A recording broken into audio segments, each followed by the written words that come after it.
γεια σας, καλώς ήρθατε στο κανάλι μου. Πάμε σήμερα να φτιάξουμε συφνέικη συνταγή. Θα φτιάξουμε αμυγδαλωτά, έτσι. Τα φτιάχνουν σε πάρα πολλά νησιά. Έχει μια ιδιαιτερότητα της σύφνου, έτσι, γιατί το βράζουνε, δεν το έχουν ομό, το αμύγδαλο και τα υπόλοιπα υλικά.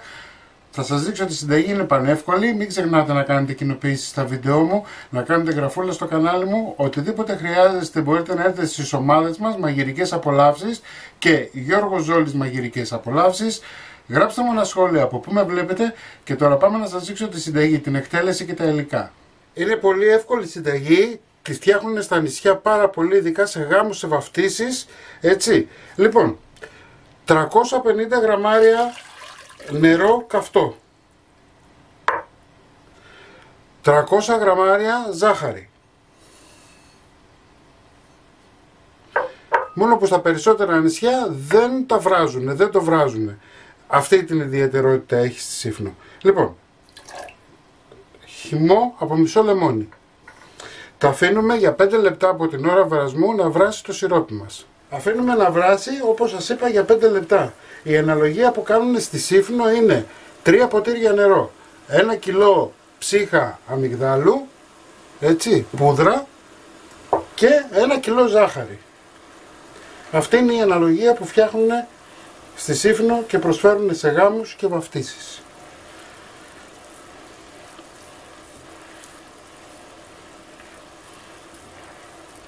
Λοιπόν, εφόσον περάσανε τώρα τα 5 λεπτά, εδώ έχω τρίψει αμύγδαλο, λευκό, πούδρα δηλαδή, την έχω κάνει. Πουλάνε στο εμπόριο και έτοιμη. Θα χαμηλώσουμε τη φωτιά και θα αρχίσουμε να ανακατεύουμε.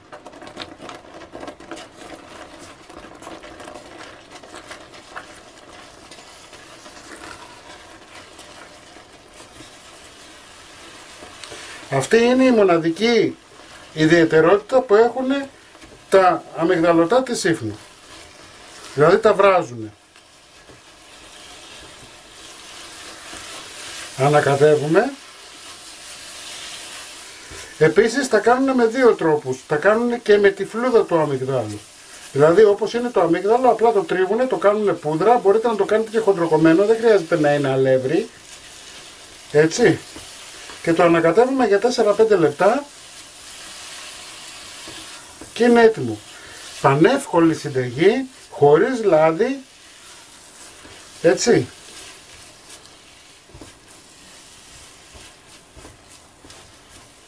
Λοιπόν, πάμε τώρα να το αρωματίσουμε. Εγώ έχω έλαιο πικραμύγδαλο και θα βάλω έλαιο πικραμύγδαλο. Εσείς αν δεν έχετε μπορείτε να βάλετε 2 βανίλιες. Θα ρίξουμε 40 γραμμάρια ροδόνερο.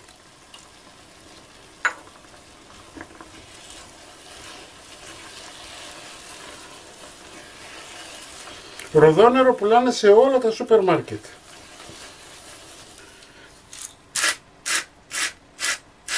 Τέλος θα βάλουμε μία τσιμπιά αλάτι και είμαστε έτοιμοι. Δεν χρειάζεται δυνατή φωτιά. Θα αφήνουμε λιγάκι να σφίξει, να φύγει δηλαδή η πολλή υγρασία για να μπορέσουμε να τα πλάσουμε. Αν και όσο είναι καυτό θα είναι νερουλό. Ωραία. Είμαστε έτοιμοι. Σβήνουμε τη φωτιά μας. Πώς καταλαβαίνουμε ότι είναι έτοιμο? Ξεκολλάει από την κατσαρόλα, βλέπετε. Θα μεταφέρουμε σε ένα μπολ.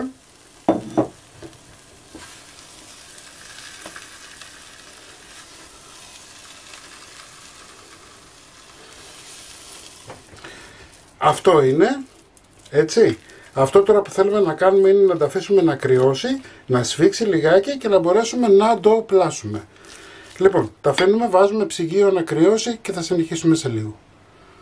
Αφού κόψαμε κάποια κομμάτια των 30 γραμμαρίων, μπορείτε να τα κάνετε και μεγαλύτερα αν θέλετε ή και μικρότερα, δεν υπάρχει πρόβλημα. Κάνουμε ένα μπαλάκι στα χέρια μας και αυτό που κάνετε είναι μετά να πιέσετε κονικά. Βλέπετε? Το γυρνάμε από την πίσω μεριά και του κάνουμε μία τρυπούλα με το δάχτυλό μας. διορθώνουμε. Η ζύμη μας είναι πάρα πολύ εύπλαστη, δεν υπάρχει πρόβλημα κανένα, έτσι, και εφόσον το έχετε διορθώσει, το περνάτε από ζάχαρη κρυσταλλική. Στη Σύφνο δεν τα περνάνε από άχνη ζάχαρη, το περνάνε από κρυσταλλική. Τώρα μπορείτε να το διορθώσετε όπως θέλετε, γιατί δεν κολλάει όπως κόλλαγε χωρίς τη ζάχαρη. Το ακουμπάμε και του βάζουμε ένα μοσχοκάρφι στην κορφή για ομορφιά. Εντάξει, πάμε να σας δείξω άλλο ένα. Το παίρνουμε στα χέρια μας, κάνουμε μπαλάκι, κάνουμε κονικό, κάνετε μία τρύπα εδώ από κάτω, διορθώνουμε λιγάκι, το περνάμε από ζάχαρη,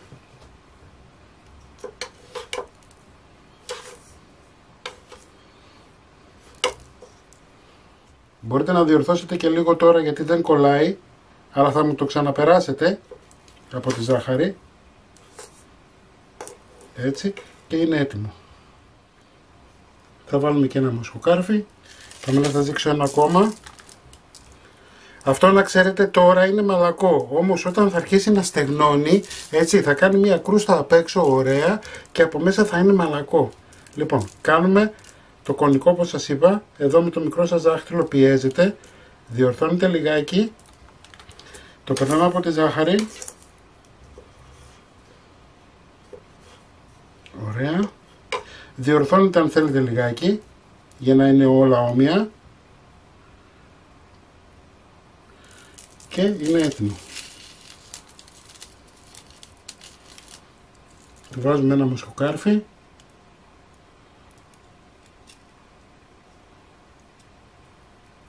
Λοιπόν, επειδή δεν έχουν βούτυρα, δεν έχουν τίποτα, δεν χρειάζεται να τα βάλετε στο ψυγείο, έτσι. Μπορείτε, αν κρυώσουν καλά, αν τα αφήσετε μία μέρα, μπορείτε να τα τυλίξετε με μία μεμβράνη ή με κάποια ζελατίνη λευκή και να τα προσφέρετε. Αλάδοτο είναι, νηστίσιμο είναι. Μην ξεχνάτε να κάνετε κοινοποίηση στα βίντεό μου, να κάνετε γραφούλα στο κανάλι μου. Οτιδήποτε χρειάζεστε μπορείτε να έρθετε στις ομάδες μας, Μαγειρικές Απολαύσεις και Γιώργος Ζόλης Μαγειρικές Απολαύσεις. Και εμείς θα τα ξαναπούμε πάλι σε ένα επόμενο βίντεο. Γεια και χαρά σας!